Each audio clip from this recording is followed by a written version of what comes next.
Bleiben Sie mal stehen. Das Fahrpersonal hat gesagt, Sie haben keine Fahrkarte gehabt. Bleiben Sie mal stehen. Geben Sie mal Ja, Pause. Ja, glaube ich. Ich weiß gar nicht, was ich Sie wohnen doch gerade in der Bahn. Ja, ich habe doch meinen Fahrausweis gefunden. Das Personal hat mir gesagt, Sie haben hier einen Kontrolleur geschlagen.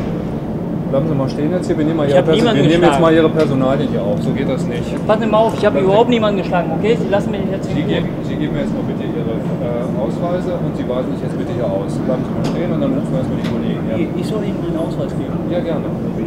Machen Sie das jetzt mal. Dazu sind wir berechtigt. Sie haben hier gerade einen Kontrolleur geschlagen.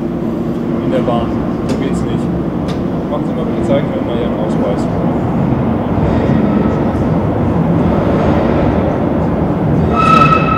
Warum sind denn hier kommt mal nicht? Oder was haben Sie da wieder? Zeigen Sie mal, Vorsicht, lassen Sie die Hand da weg. Vorsicht.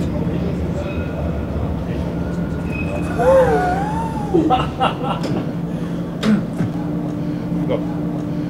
Vorsicht, nehmen Sie die Hand ganz langsam da raus. Ja, ist schon gut, ist schon gut. Ist gut, alles gut. Hände hoch.